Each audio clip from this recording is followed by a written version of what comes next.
The Weird Circle.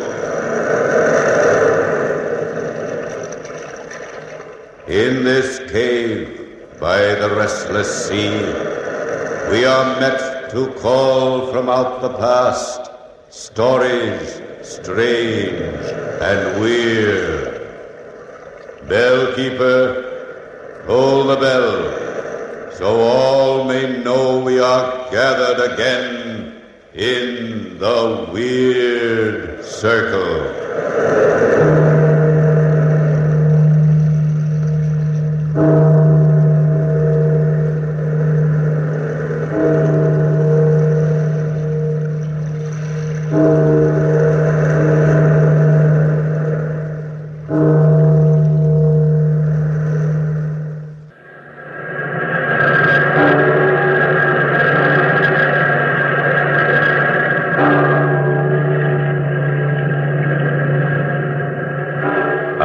The past, phantoms of a world gone by, speak again the immortal tale, Rappaccini's daughter.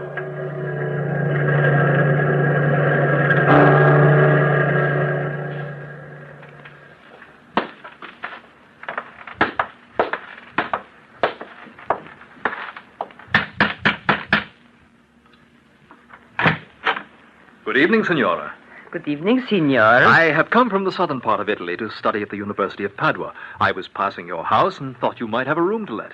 Oh, no, I'm sorry. My rooms are all rented. Oh, but what shall I do? I was sure you would help me.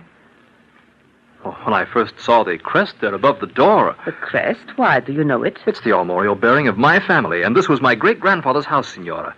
I've often heard my grandmother speak of it. Oh, then your name must be Guasconti. Giovanni Guasconti, Signora. I should be grateful for your help. Well, I really do not have a room to rent, Signor. There are so many students in Padua, but... Yes? I was just thinking of the room on the east side of the house. Long ago I closed it up, but perhaps for one night. Oh, it's very kind of you. Come along, I'll show it to you. Follow me up the stairs. Do you not rent it, Signora, because it is so small, perhaps? Oh, no. The room is quite large. But it's the only one in the house that has an eastern exposure. But who could object to the morning sun? Oh, it isn't the sun, Signor. Then what? You will see for yourself in a moment.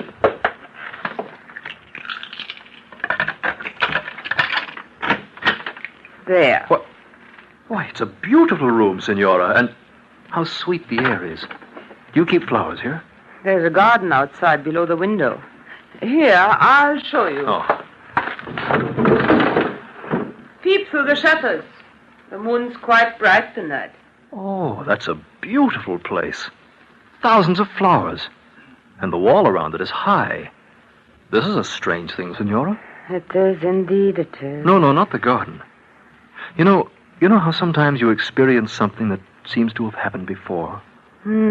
Little things you do or see. I have stood here before and looked out at such a garden. But before, a beautiful girl was on that path tending the flower. Look, there she is. Signor, come away. It is she, the doctor's daughter. Ah, how beautiful she is. Just as I remembered. It is not good to look upon her. Oh, look, she's seen us. And there's a man. A tall, gaunt-looking man standing in the shadows. It's he, the doctor. I'm afraid.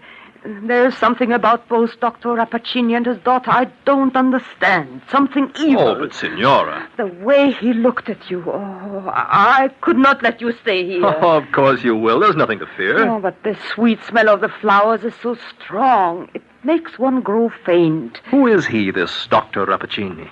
No one in Padua knows anything about him, except that he lives alone with his daughter who tends the garden for him. It is said that he distills the plants into medicines potent as a charm. Now, come. You will let me stay, Signora, if only for the night.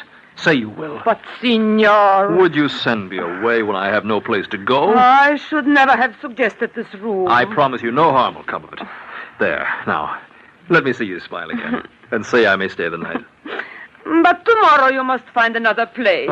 Promise me that, too. I promise. Then I'll fetch your sheets. I'll be back in a moment. Signorina Rappaccini. Who is it that calls? Up here in the window. What is it, Signor? Your flowers sparkle like gems in the moonlight. It is the most beautiful garden I've ever seen. Thank you, Senor. Perhaps someday you'll honor me with a gift of one of the blossoms. My father prizes them highly. But perhaps he would consent to the gift of one someday. Good night to you, Senor. Good night, beautiful lady.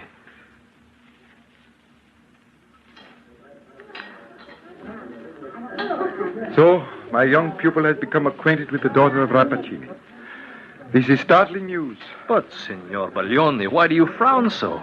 You were as bad as Dame Lisabetta, my landlady. I've lived in her house for a week now, and every day she threatens to send me away. This garden, Giovanni, what is it like? Ah, almost as beautiful as Beatrice herself, Professor.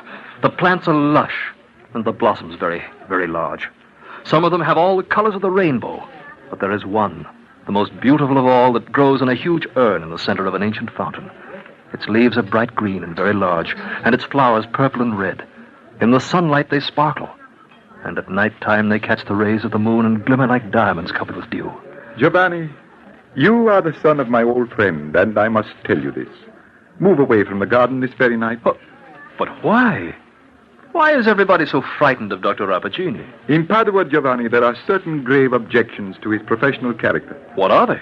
It is said that he cares infinitely more for science than for mankind, that his patients are only subjects for new experiments. He would sacrifice human life for even a mustard seed of knowledge. Oh, there aren't many men capable of so spiritual a love of science. Heaven forbid. And they also say that he has instructed his daughter deeply in his science. So you see, she is as dangerous as he. Oh, it is only malicious gossip, believe me, senor. Almost every night I've spoken with Beatrice from my window, and she's as charmingly feminine as she is beautiful. Ah, youth is as heedless as the arrow of love itself. Giovanni, you are not leaving. I must, Professor Baglioni. Thank you for the dinner and the wine. But the evening's just begun. You see, every night she comes to the garden now. And I wouldn't miss seeing her, Professor, not for all the flowers in the whole wide world. Goodbye. Thanks again. But I have not told you what... Ah, students, they will never listen. And he jeopardizes his very life.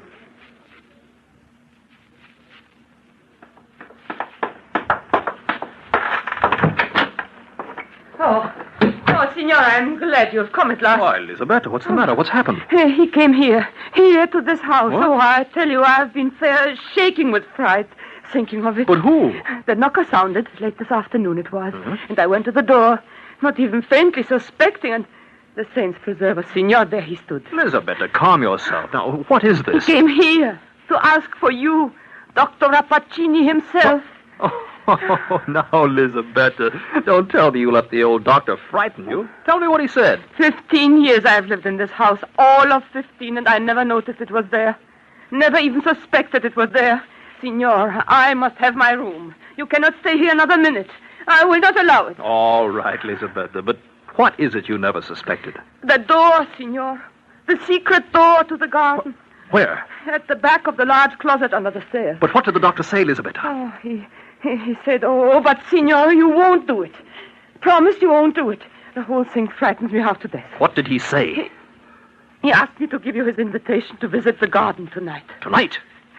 Ah, it's what I've been waiting for, Elisabetta. Come, show me the door. No, come back, Signor. You must not go there. Is this the closet? Yes, Signor, but... Now, where is the secret door, Elisabetta? Oh, I shall never forgive myself for this. There, in the far wall. Don't you see? But... Oh, yes, of course. Thanks, Elisabetta. The saints preserve you from harm.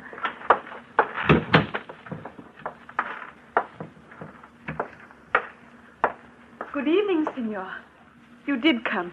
My father said you would. I've been wanting to since that first night, when I spoke to you from the window there. Please, then, sit here on the marble bench. Indeed, your garden is magical in the light of the moon. How brightly the flowers shine. Do you tend them all? All that you see, except the most wonderful one of all.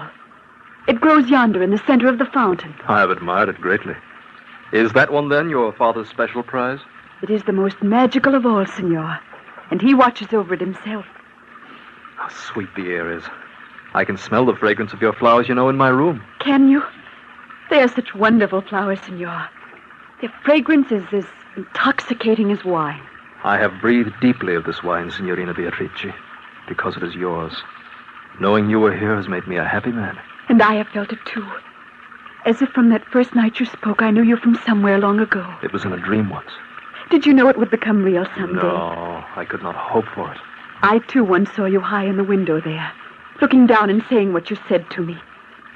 Later, in a vision in my mind, you came to the garden, even as tonight. Beatrice, you must know I love you with all my heart. And I, since first we met in the stillness of my dreams. Giovanni, here, a flower from my garden, a token of my love. Beatrice. I am here, Father, with Signor Guasconti. Let me ask for your hand, Beatrice. Tonight, let us be married soon. If you wish, Giovanni. Look, here he comes. Good evening, senor. Good evening, sir. We have never met, but I believe we are acquainted. Often I have seen you here in the garden. Thank you for inviting me this evening. My daughter expressed an especial wish to see you, and I was not adverse to it. Then, Dr. Rappaccini, perhaps it's best now to say that I am in love with Beatrice. With her consent and yours, we will be married. Married? What does my daughter say? I will gladly consent. Oh, but both of you, so young, and your acquaintanceship is brief. Senor, that flower, you hold it in your hand. I gave the blossom to him, Father. Does its fragrance not stun you, senor, and the feel of it burn your fingers? No, but why do you ask? Only because it is one of my most potent blossoms. I see you are more ready for the betrothal than I thought. You have my consent. Later I'll talk further to you both. Now, good night. But, senor, I must make one request. I am too happy to refuse you anything. You'll think it strange, perhaps. When you leave the garden, return the flower to my daughter. It is too precious a blossom to part with. Good night again.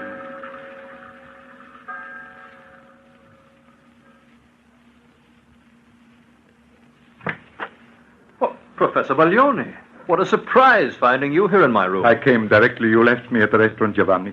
Dame Lisabetta told me you were in the garden. Yes, and Professor, the most wonderful thing... Giovanni, wait. I know what it is. But it cannot be, I tell you. Listen, let me tell you a story. Hundreds of years ago, Alexander the Great fell in love with a beautiful Indian girl. She was as lovely as the dawn, and her breath was richer than a garden of Persian roses. Before they were married, a sage physician luckily discovered a terrible secret in regard to her. And what was that? This lovely woman had been nourished with poisons from her birth, until her whole nature was so imbued with them that she herself had become the deadliest poison in existence. Poison was her element of life. With the rich perfume of her breath, she blasted the very air. Her love would have been poison, her embrace death. But why do you tell this to me now? It is my way of saying that this Beatrice Rappaccini endangers your life. Professor, you can't I believe... do believe it. I know. Even now your room is filled with a strong, poisonous perfume. But that is the garden. I noticed it too at first, but one grows accustomed to it. Giovanni, my poor boy, don't you see? Dr. Rappaccini has selected you as the material for some new experiment, just as he has used his daughter. Even now, your very breath is heavy with the fragrance of that terrible place. No, you're wrong. Look, I have brought with me a bouquet of yellow rosebuds. They are there on the table. Giovanni, pick them up. No, I won't touch them. Giovanni, do as I say. Take them in your hand. But all this is mad. What would a few rosebuds... Look at them. See, your very touch withers the leaves and turns the yellow petals brown. Giovanni, you are imbued with the poison of the garden, even as she. I beg of you, leave here this very night, now. Go before it is too late. No, I can't. Oh, Professor, help me, I beg you. No, go back. Do not come near me. Stay back. Your very touch is poison. You must go away from all this quickly, Giovanni. I can't. I love her too much. I could not live without her. I could not live without her.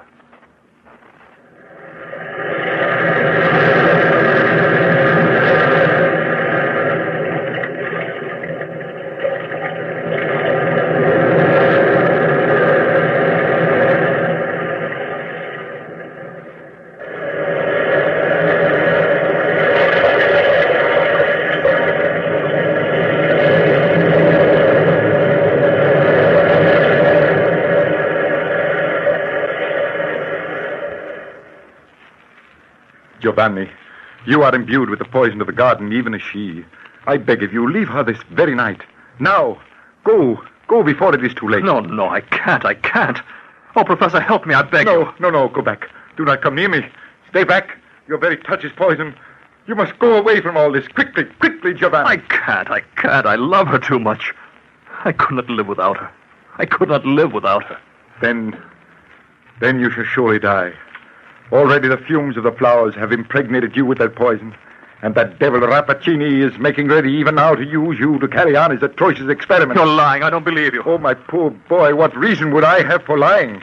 I am trying to help you. She doesn't know. I'm sure of it. Doesn't know what? About the poison, that she's permeated with it. Of course she knows. Isn't Beatrice Rappaccini almost as renowned a scientist as her father? I tell you, Giovanni, you must not see her again. Ever. You must leave this place. My carriage is outside. We can drive to my villa by midnight.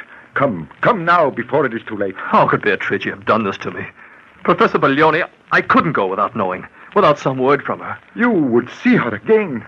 Oh, my boy, no. But I must, don't you see? I've got to know. Listen, help me, Professor. There's a moth on the window curtain. Capture it in this glass tumbler and cover it with a napkin. But why? What can a moth... I want to prove what you've told me. I could never be content without knowing the truth. Here, take the tumbler. Don't let the moth escape. Well, I do not understand. Giovanni, this is mad. There it is. Cover the glass with a napkin. All right. There, it is done. Now, where is your carriage? It is just outside on the street. Will you wait there for me? Yes, if you wish. But I still don't understand. And wake Dame Lisabetta. Ask her to wait in the carriage with you. What are you planning to do? To find out the truth. Giovanni, you are going to the garden? Yes, Professor. I'm going to the garden.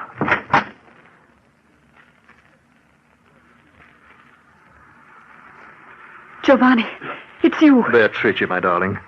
Come out in the light of the moon. There's something I must tell you. I was frightened for a moment seeing your dark shadow against my window. Has something happened, Giovanni? Come out in the garden with me, and I'll tell you. Is your father awake? I don't know. I don't think he is. Stand with me here, where the moonlight's brightest. Beatrice, I want you to know that I love you more than my life. I want you to believe me. I do, Giovanni. But what is that you carry in your hand? Only a tumbler. Inside is a moth. See how he flutters his wings inside the glass. Beatrice, hold out your hand. Why, Giovanni? I want you to take the moth in your fingers and watch it closely. Here, don't let it fly away. No, I shan't. Oh, how he struggles. Is he a very special moth of some rare species? Giovanni, look. What's the matter with him? I believe he's dead. Yes, he's dead. What a shame. He was a prisoner too long. No, that isn't the reason, Beatrice. Oh, my darling, you've been ignorant of the poison. I knew you were. Poison? What do you mean? Do you love me enough, Beatrice, to trust me completely? Do you? Say you do. I do, Giovanni, of course. Then there's no time to lose. I want you to go away with me now, tonight. Go away? Why? Because this garden is a tomb filled with the perfume of death. Beatrice, these flowers are deadly. They're filled with the most potent poison in the world. Even now, your veins run with noxious blood. Your very touch is death to any living thing. Giovanni, what are you saying? I speak the truth, Beatrice. And heaven help us both. For now my body, too, has gained your power. And I am nourished by the poison of your garden. You mean... Oh, it is my father's fatal science. He has united us in this fearful sympathy. Beatrice! Giovanni, he's seen us here. Don't be afraid, my darling. The hour grows close to midnight. And tomorrow there is much to do. Oh, you are not alone, I see. Father, there's something you must know. Giovanni has come to take me away. What? Well, you are jesting. We will talk tomorrow of your marriage. Beatrice will not be here tomorrow, Dr. Rappaccini. What is this? Some madness of the moonlight? Giovanni has told me of the garden. And it's poison. And he has also poisoned your mind against me. No, it is not that. Then what is there to fear? The flowers will not harm either of you now. My science makes you both stand apart from common men. But why? Why did you inflict this thing upon your child? Inflict? Can you use such a word when you can quell the mightiest enemy with a breath? A power as terrible as you are beautiful. Beatrice, come, quickly now. No, you cannot take her away. Beatrice, come back! Giovanni, where are we going? A carriage is waiting on the street outside. You young fool, you don't know what you are doing! Come back! Come back! Here is the stairway to the secret door. We won't be sorry, Giovanni, will we? Tell me we won't be sorry. Of course we won't, my darling. Come, they're waiting for us.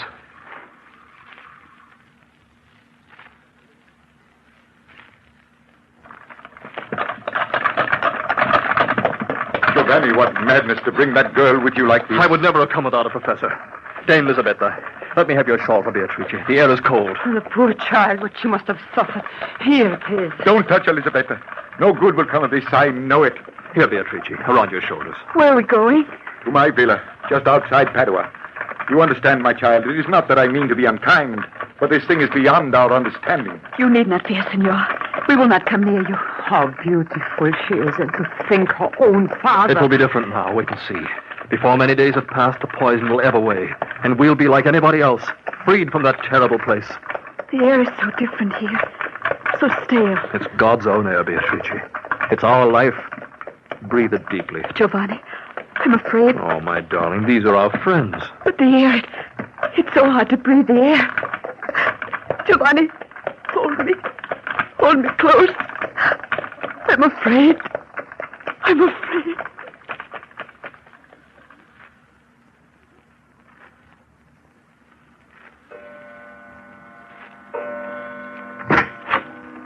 Professor Baglioni, how is she? I don't know.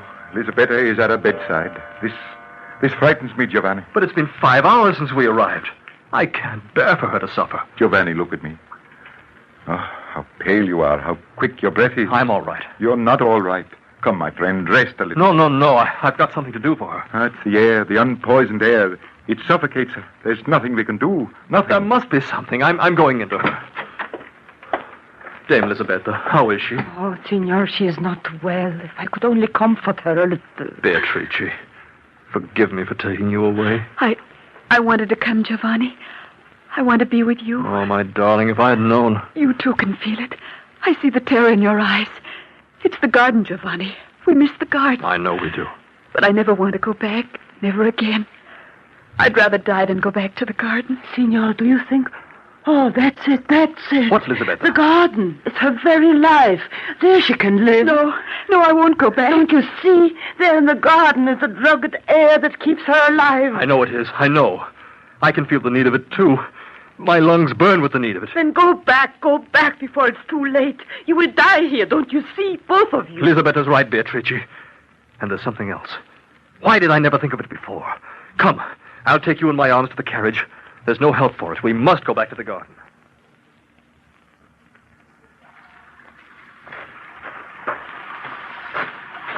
Dr. Rappaccini!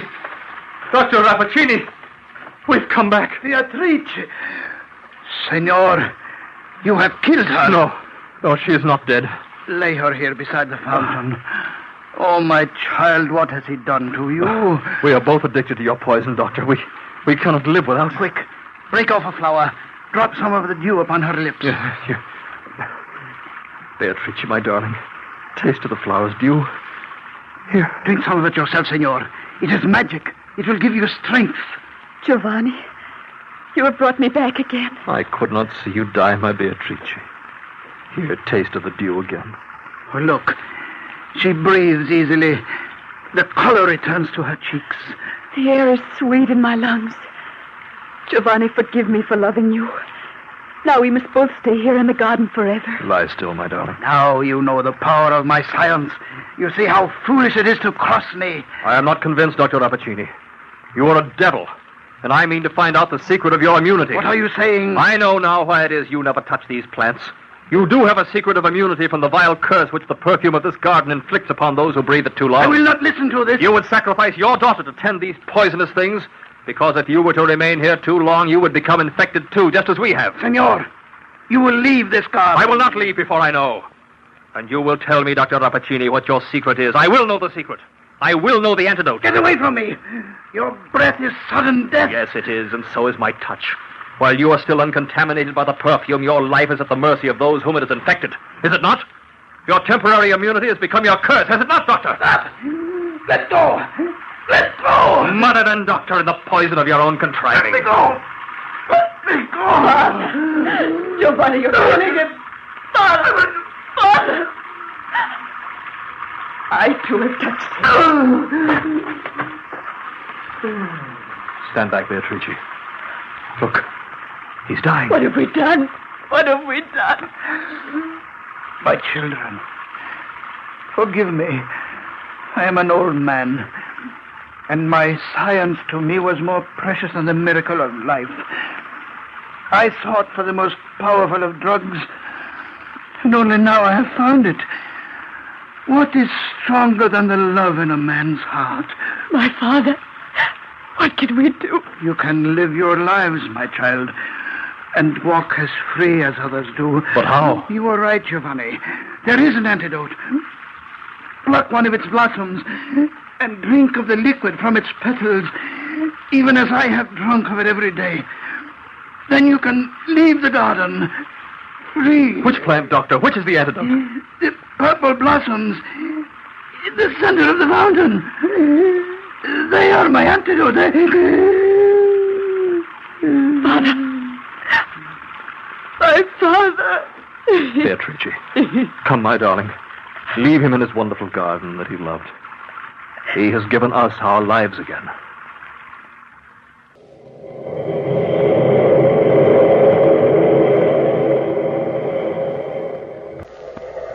Bell keeper, toll the bell.